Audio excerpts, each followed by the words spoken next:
Good morning and welcome to the news at 10 on NTA News 24. Glad you could join us. I am Norlin Ebel-Ame. Here are the headlines. Federal government canvasses support for Nigeria's fallen heroes. We pledge, in the words of our national anthem, that the labor of our heroes past shall never be in vain. Traders count losses following Kubo Furniture Market fire. One of my warehouses, we offloaded, is not quite long. We offloaded 40 feet worth of more than 40-something million. Everything burned down. If government can provide us fire service station and give us government security, all this will come to control.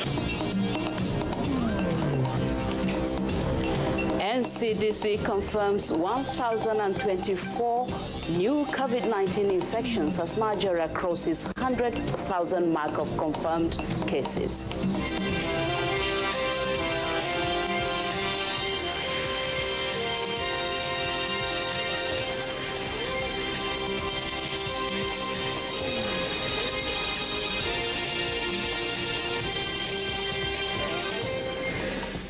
And on to the news. Vice President Yemi Osinbajo has called on Nigerians to spare a thought and pray for families of our departed heroes, incapacitated compatriots and veterans as government continues to find ways of bringing succor to them. The Vice President said this at an interdenominational church service to mark the 2021 Armed Forces Remembrance Day celebration. Mariam George Jitubo has the details.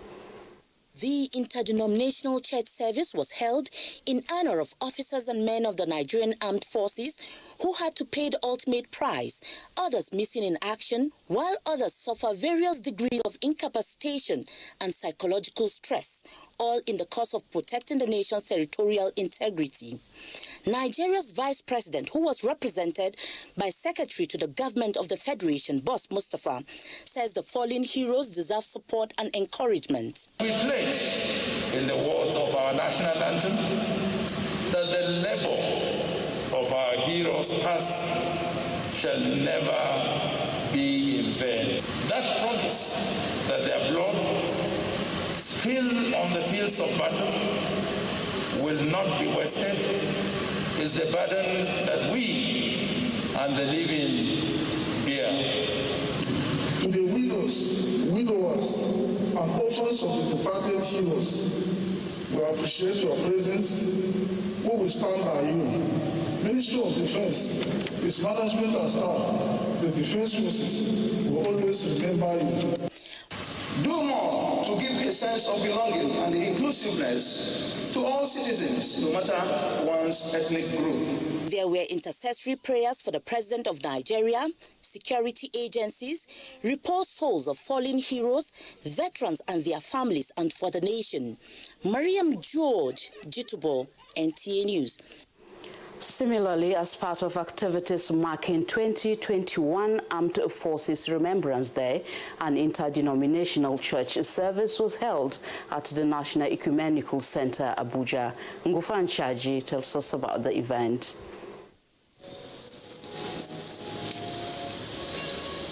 It's the 2021 Armed Forces Remembrance Celebration, and we're here live at the National Christian Center where dignitaries are arriving to celebrate our fallen heroes. With me here is the Secretary, the National Planning Committee of the Armed Forces Remembrance Day, who would be giving us an update on what is expected.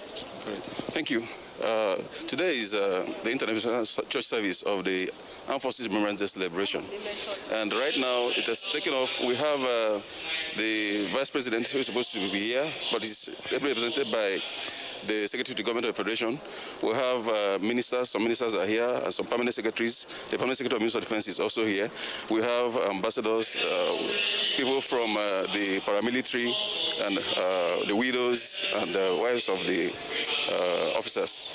So everything is set and the program is on. Actually here today we want to remember those who laid down their lives for peace in Nigeria and elsewhere, and pray for them, as well as pray for the country, for progress and peace and security of the country.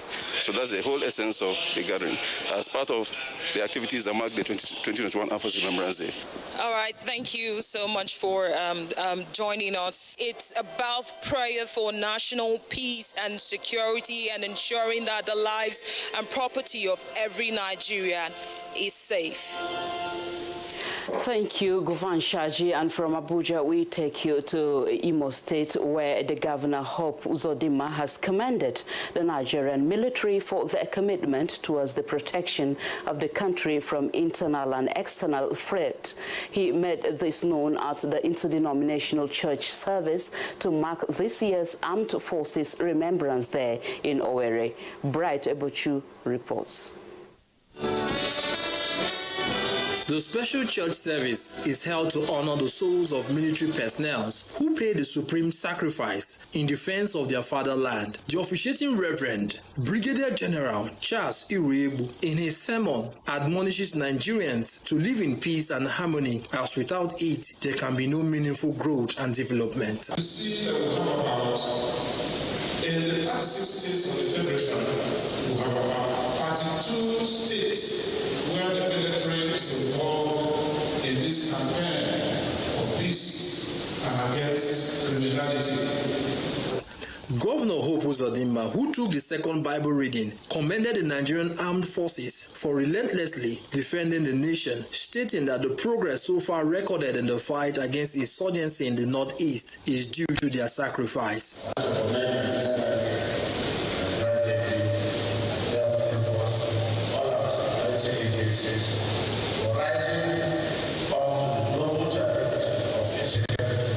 In Owerri, Bright Ebuchu, NTA News. Away from Armed Forces Remembrance Day to other security issues now, 5 days after 77 abducted persons regained freedom in Katsina, security operatives also rescued a set of 37 kidnapped victims, including a bride and her groom. Shehu Adamu reports that the rescued persons are currently undergoing rehabilitation at the Katsina State NYSC orientation camp at the instance of the state government. Following the successful rescue operations of the abducted 344 students of Government Science Secondary School Kankara, Katsina State Government, in collaboration with security operatives, strengthened strategies in the fight against kidnapping, banditry and other forms of criminality in the state. The renewed strategies are gradually yielding positive results as more kidnapped victims are being rescued and perpetrators neutralized. The recent of such victims rescued were 37 persons, including the village head of Dammalamai in Entumaki district of Dammusa local government area, as well as a bride and her groom who were abducted 2 weeks after their wedding at Bazari local government area of Katsina State. The rescued victims spent 18 days in captivity. They invaded my house, armed with guns, and started beating me, asking me to wake up and go with them, as it was in the night. They sometimes give us food, once in a day, sometimes twice. As for water, they give it to us a little, not to our satisfaction. Special advisor to Katsina State Governor on Security Matters, Ibrahim Ahmad Katsina, said the rescued persons will undergo medical and psychological treatment before reuniting with their families. We've been telling the people, the world, that the problems we're having are community-based. Now community leaders are in partnership with us, together with the security forces, and that's why we're achieving these successes. He assured that government will continue to explore all available means within the ambit of the law to restore normalcy in the frontline local government areas bedeviled by security challenges in the state. In Katsina, Shehu Adamu, NTA News. From Katsina, we take you to Kaduna. In continuation of offensives over identified bandit hideouts, troops have conducted armed reconnaissance missions over bandits camps at several locations in Birnin-Gwari local government area of Kaduna State. A statement by the State Commissioner for Internal Security and Home Affairs, Samuel Arwan, says several bandits settlements were sighted and bandits neutralized by the fighter jets crew as they attempted to escape on motorcycles. Governor Nasiru Ahmed El-Rufai has commended the military for another successful round of operations in the Birnin-Gwari area and praised their sustained efforts to deny bandits freedom of action. The governor also enjoined communities to embrace full recourse to the law and cooperate with security operatives in fight against banditry, kidnapping and other heinous activities in the axis. Hoodlums numbering over 50 have attacked Onoke police station in Eza South local government area of Ebonyi State, killing 3 policemen and injuring 2 others. Police Public Relations Officer Ebonyi State Command, DSP Lovett Oda, confirmed this to our reporter Chinanza John. The attack, which is unprovoked, happened when one of the hoodlums came to the division on Friday night with the pretense of laying a complaint, only for others to suddenly open fire on policemen, killing some of them and setting some of the police properties on fire.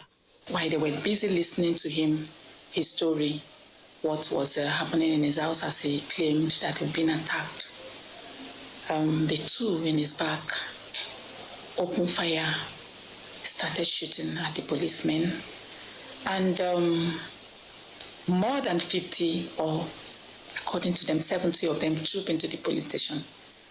It was already an anarchy, and 3 policemen were shot to death. There is 2 inspectors and 1 sergeant. DSP Lovett Oda further stated that thorough investigation is on to unravel issues surrounding the attack, stressing that normalcy has, however, returned to the area, while some arrests have also been made. The leaders of the area were surprised because it is unprovoked. There was no issue, which means it's not just I don't call it it's faceless people, that is hoodlums, criminals that did that. Investigation is seriously going. The Commissioner of Police have also vowed to do everything within his power. I'm talking about within the ambit of the law to ensure that the perpetrators are brought to book. 4 vehicles parked at the station, including the DPO's office, were set ablaze by the hoodlums, while 2 AK-47 rifles were carted away during the incident. In Abakaliki, Chinaza John, NTA News. 2020 has been a challenging year for the Nigeria police force with the outbreak of coronavirus, increased crimes like rape, banditry, and the NSAS protest that resulted to violence and destruction of lives and property. Security correspondent Francis Form x-rays this and many more.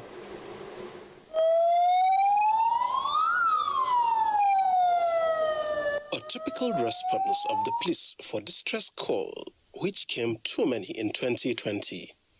Despite all these challenges, the police began the year on a high note, penetrating into the hideout of notorious bandits in Birnin-Gwari in Kaduna State, inflicting a serious damage, reclaiming many public space from criminal elements.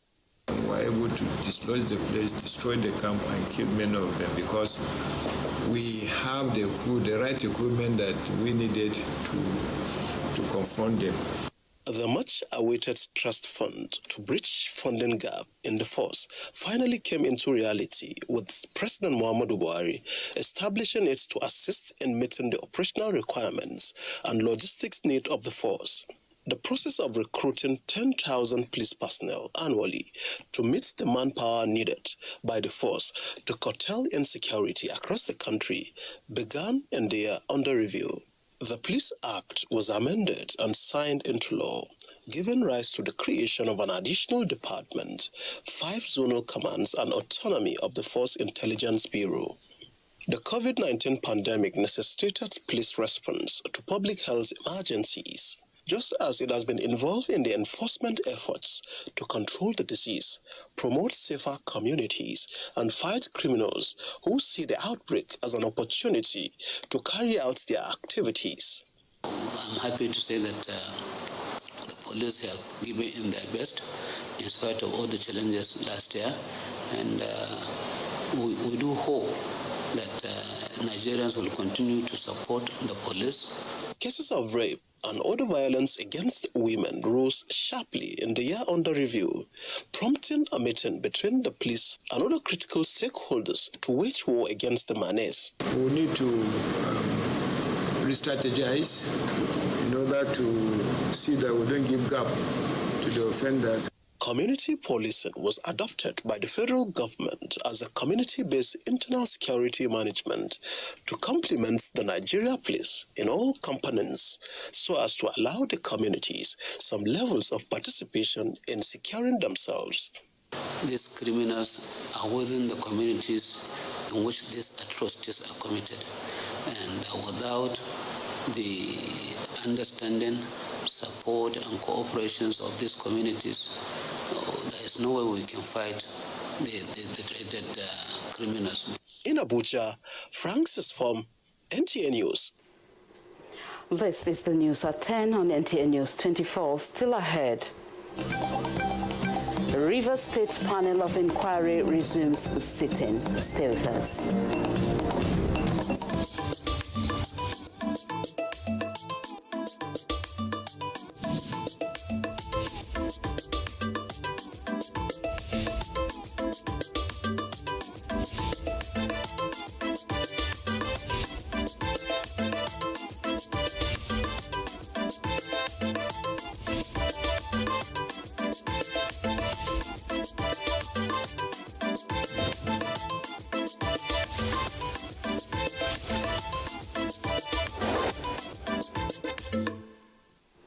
Thank you for staying with us on the news at 10 on NTA News 24.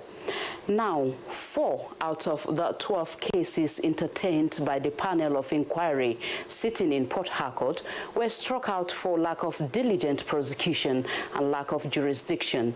Ijeoma Ugoke was at the panel proceedings and now reports.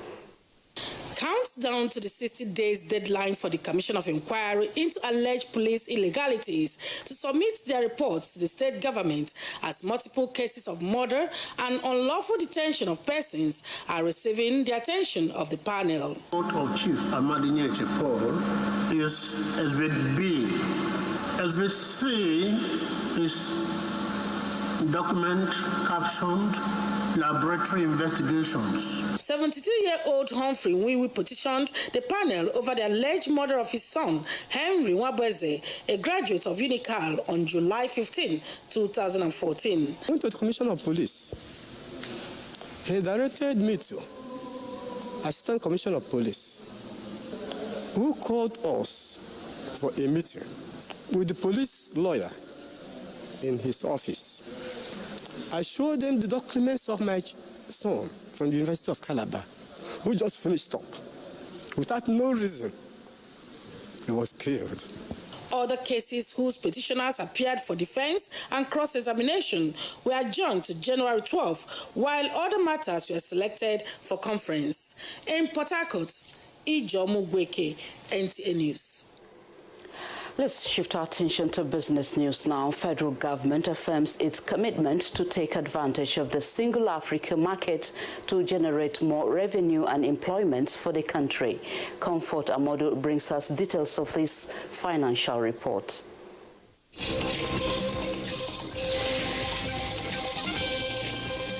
The federal government has continued to take key investment decisions to diversify Nigerians' revenue base by developing the contribution of other sectors to create employment and economic opportunities for Nigerians, to enhance the economy and invariably eradicate poverty. For segments of the economy with high local content, the chances of high competitiveness within the context of the African Continental Free Trade Agreement is high.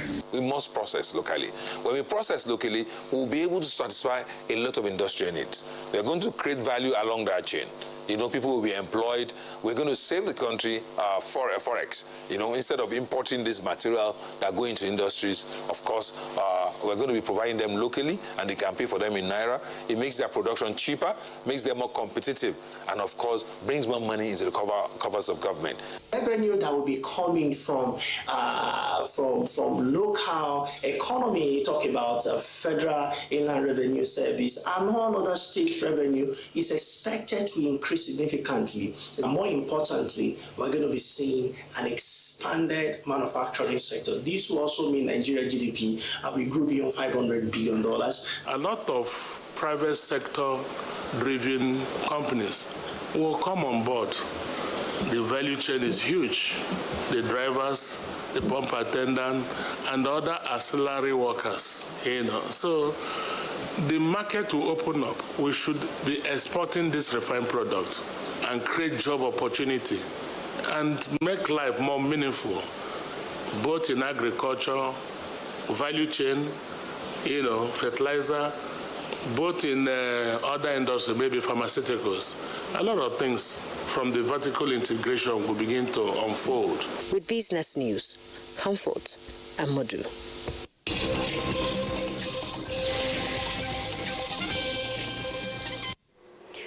Goods and property worth billions of naira were consumed by fire Sunday morning at the popular Kubo Furniture Market along Nyanya Abuja Road.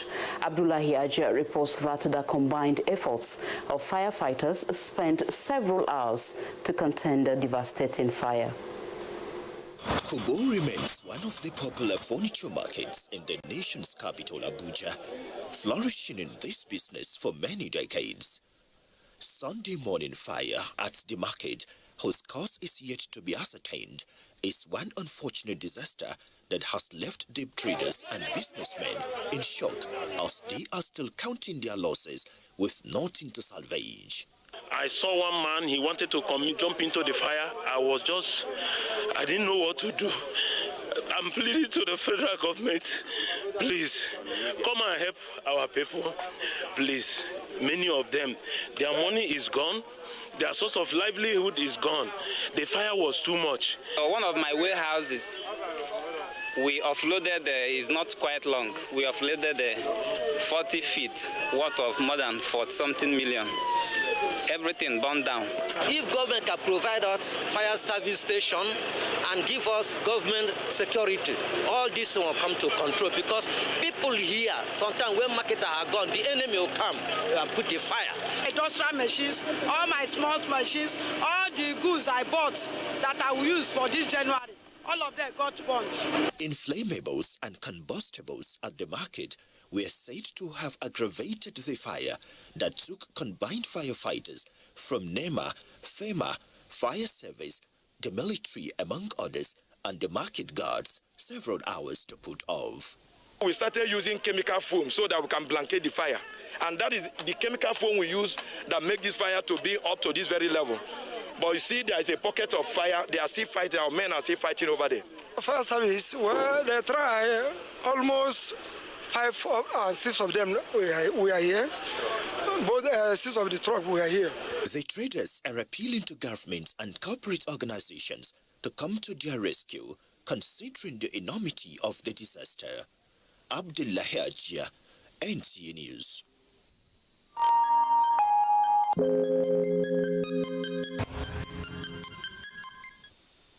Let's talk health now. 1,024 new COVID-19 infections have been recorded in Nigeria in the last 24 hours.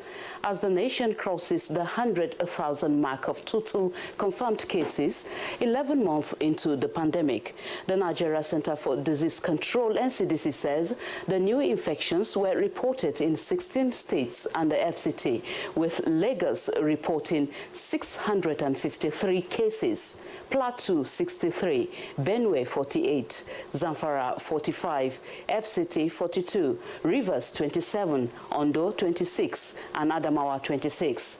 Kaduna recorded 22 new infections, Edo 18, Ogun 16, Imo 12, Kano 9, Yobe 6, Ekiti 5, Jigawa 4, and Oshun 2 new cases. Nigeria has so far tested 1,225,560 samples, and active cases nationwide have increased to 18,699. Total discharged cases are 80,030, while the death toll is now 1,358. Meanwhile, the federal government has assured Nigerians that COVID-19 vaccines that will be brought into the country are safe, effective, and will be administered to Nigerians free. The Executive Director, National Primary Healthcare Development Agency, Dr. Faisal Shuaib, who said this in Abuja, observed that about 70% of Nigerians are being prioritized for the vaccination in 2021 and 2022 to reduce mortality and interrupt COVID-19 transmission in the country. Outbreak of COVID-19 in the country in February 2020, the federal government has initiated several strategies to stop the spread of the virus and keep Nigerians safe. But the second wave of the virus is spreading too fast, with an increase in the number of confirmed cases across the country on a daily basis. To further ensure safety of Nigerians from this pandemic is the need to introduce COVID-19 vaccines in the country, just as it is done in other countries. We have the responsibility to actually convey the right information and create awareness around the vaccines, around COVID-19. The federal government, mindful of myths and misconceptions surrounding COVID-19 vaccines, set up a technical committee of experts from the health sector to study and scrutinize the type of vaccine that is safe for Nigerians. A lot of work is going on to ensure that this happens, that the vaccines that will come in would be safe and effective. In a virtual meeting with journalists in Abuja, the committee said the federal government has put everything in place to ensure the vaccines are properly preserved within the required temperature and will be monitored and guarded for accountability. The vaccine, which will be administered in 4 phases based on vaccine type and availability, will give priority to frontline workers across the 36 states and the FCT based on WHO guidelines. Once the first 100,000 doses of vaccine expected to arrive in the country this January are received. Basi Taikban, NTA News. You are still watching the news at 10 on NTA News 24, live reaching you from Abuja. Up next, correspondent at Burning Kebbi. You can follow us on all our social media platforms: Facebook at NTA Network News, Instagram at NTA Network, Twitter at NTA News Now, YouTube at NTA News Online. Or visit www.nta.ng. For live streaming, visit www.nta.ng/live. Now, you can stay updated on the go, be it on your TV, iPhone, laptop, or iPad, or download the NTA